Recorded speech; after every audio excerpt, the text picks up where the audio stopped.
Hello, my name is Reverend Dr. May Elise Cannon. Today is Tuesday, June 25th. Today is day 263 since the attacks by Hamas on October 7th. Earlier this month, the New York Times had an article that was entitled "Pregnant in Gaza with Nowhere to Go." As war killed all hope around her, Nevin Muhsin fought to bring a new life into the world. The author followed the pregnancy of Nevin since her second trimester in Gaza over this past year. I won't read the whole article, but I wanted to at least read the first paragraph. It says this: before the leaflets fell from the sky telling her to evacuate, before all that was left of her home, that which was its western wall, before the food shortages left her baking her own bread, before her daughters slept under a chalkboard in an abandoned kindergarten, before a sniper killed an in-law who was bringing back blankets because it was getting cold, that is, before the war came to Gaza and obliterated most of what she remembered of life there, Nevin Muhsin, a middle school teacher and mother of four, was listening to her doctor give her some good news. Nevin, he said, was pregnant. This article tells the story about her journey of bringing a child to term and giving birth in the midst of the current atrocities happening in Gaza. It's been said that there are around 50 to 60,000 women who are currently pregnant in the enclave there. And I'd encourage you, if you're able to read that story, the harrowing report of what life in Gaza looks like today, the humanitarian crisis there, the ongoing death and destruction there, the lives of more than 2.3 million people who are continuing to struggle for basic needs: food, water, gas, and electricity. And there are daily bombardments, invasion, ground incursion.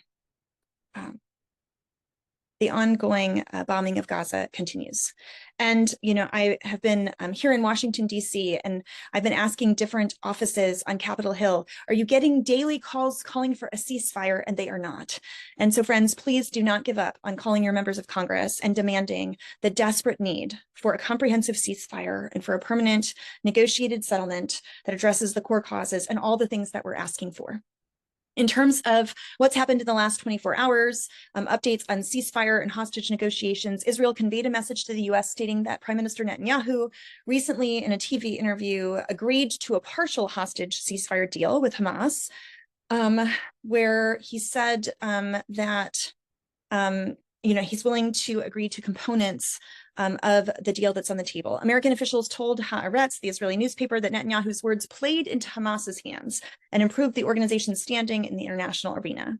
In a private meeting with hostages' families this week, Prime Minister Netanyahu's wife, Sarah, accused the Israeli Defense Forces of seeking to stage a military coup against her husband. In the meeting, Netanyahu repeated several times that she does not trust the army leadership, and this prompted several participants to interrupt her and say that the fate of their children who are held captive in Gaza is dependent on the Israeli Defense Forces. In a meeting in Washington, D.C., the U.S. Secretary of State Blinken and Israel's Defense Minister Gallant said that the eyes of our enemies and our friends are looking at the relationship between Israel and the U.S., and we must quickly resolve our issues. Gallant has been in the United States this week. Blinken pressed Gallant on the need for Israel to swiftly develop a robust post-war plan for Gaza. It would be nice if the ongoing bombardment and the ongoing attacks and the ongoing restrictions of humanitarian assistance would be brought to an end immediately. Let's start there. But to develop a robust post-war plan for Gaza and to ensure that tensions with Hezbollah in the north do not escalate further, according to the State Department. Israeli President Herzog met with the U.S. Senator Fetterman on his first visit to Israel. It's been a very easy and clear choice to support Israel through everything your nation has been through, Fetterman said. The IDF said that the Air Force struck Hezbollah targets in South Lebanon. Hostilities have continued between Hezbollah and the IDF on the northern border. An anti-tank missile was fired from Lebanon into northern Israel, which caused heavy damage to a building. A fire broke out in Upper Galilee from shrapnel following a rocket barrage from Lebanon. A week after the Hezbollah leader Nasrallah accused Cyprus of allowing Israel to use its airport and bases for military purposes, Turkey's foreign minister said his country has intelligence reports confirming that Cyprus had become a base for military operations in Gaza. That's according to Turkish TRT. The National Unity Party leader, Gantz, met with German foreign minister in Israel and told her that moving away from a diplomatic solution to Hezbollah's aggression brings us closer to escalation and a military solution, which would be deeply problematic. If Israel goes to war with Hezbollah, the U.S. has said we would support and back Israel, which could lead to broader escalations and a broader Middle East war, which could escalate even further. The US officials have warned Hezbollah they might not be able to stop Israel from attacking Lebanon, according to Politico, adding that 2 US officials have said that Washington will help Israel defend itself if Hezbollah retaliates to an Israeli attack. May I just say, Lord have mercy, if Israel attacks Hezbollah and the US supports it, that means the US could be going to war. So please, please, please, if you're not mobilized now, please be mobilized. Call your elected officials. Tell them no more war on Gaza, no war with Lebanon. The US does not want to go to war. No more violence, no more death. Tell them food, water, humanitarian assistance into Gaza, release of hostages from Gaza, release of Palestinian prisoners held unjustly in Israeli prisons. This has got to be brought to an end. This is like this crazy, crazy cycle where it just seems like there's no end in sight. The IDF said it struck a building in Gaza City, al-Shati refugee camp. It claimed Hamas terrorists were involved in holding Israeli hostages there. That's according to Haaretz. Reports in Gaza said 13 people were killed by an Israeli strike at al-Shati, including the sister of the Hamas Politburo chief Ismail Haniyeh, and that at least 9 of those killed were Haniyeh's relatives. An influx of aid appears to have eased a hunger crisis in northern Gaza for now, but the entire territory remains at high risk.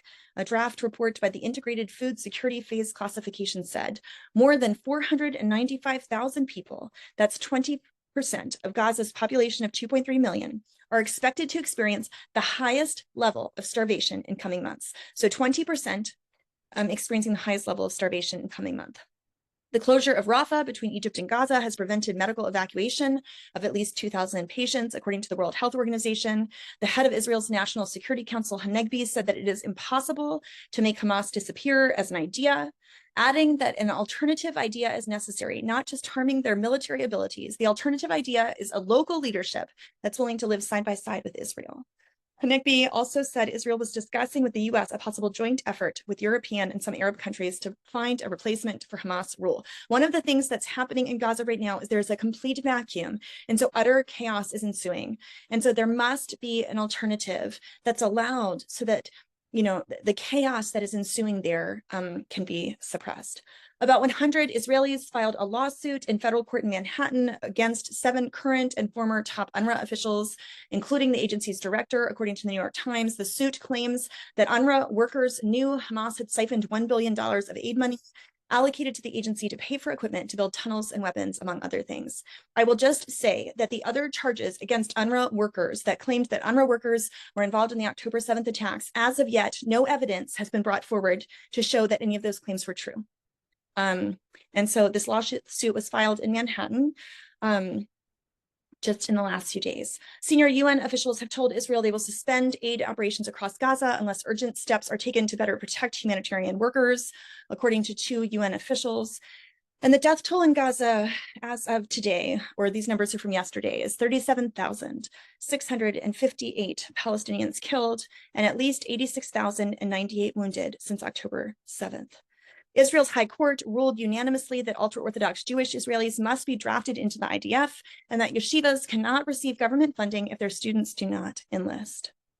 IDF Chief of Staff Halevi appointed Adi Sabag the lead military's investigation of the IDF's failures of October 7th and to coordinate with other state bodies, such as potential state committees of inquiries that will be moving forward in weeks and months ahead as investigations continue.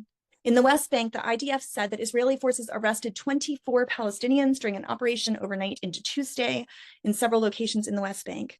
And Palestinian President Mahmoud Abbas will visit Russia. Russian news agencies reported, citing Kremlin foreign policy advisor Yushakov. This week, CMEP has been reviewing the 2023 U.S. Human Rights Report, which we contribute to every year.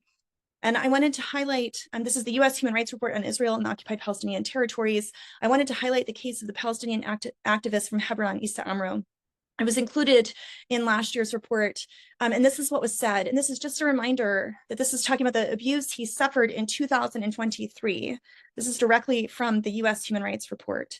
Issa Amro, a well-known Palestinian activist and founder of Youth Against Settlements, reported suffering frequent abuse, assaults, and torture by Israeli security forces. On February 13th, 2023, while being interviewed by journalists, Amro was assaulted by an Israeli soldier who was sentenced to 10 days in military jail. On October 7th, Amro reported he was detained, blindfolded, and beaten and tortured by Israeli settlers and soldiers during a 10-hour period. On October 26th, international media reported that Israeli security forces expelled Amro from his home in Hebron after he hosted Australian journalist Riley Stewart and Yehuda Shaul, the co-director of the Israeli think tank Ofek and co-founder of Breaking the Silence. You might recall that we posted on CMEP's social media a few weeks ago that at the beginning of June, Issa Amro was beaten almost to death in what he describes as an assassination attempt. And he wrote this on his social media on June 8th. He said, after surviving the cowardly assassination attempt, today I left the Red Crescent Hospital thankful to my family's home. And he went on to say, the treatment journey is long, but may God help the people of Gaza. May God help the people of Gaza and all who are suffering, and may our efforts continue to bring an end to death and violence and bombing and destruction. Do not give up hope, but continue to work towards peace. Call on your members of Congress, give, act, and pray, and continue in your efforts as we work to end the ongoing atrocities that are happening against the Palestinian people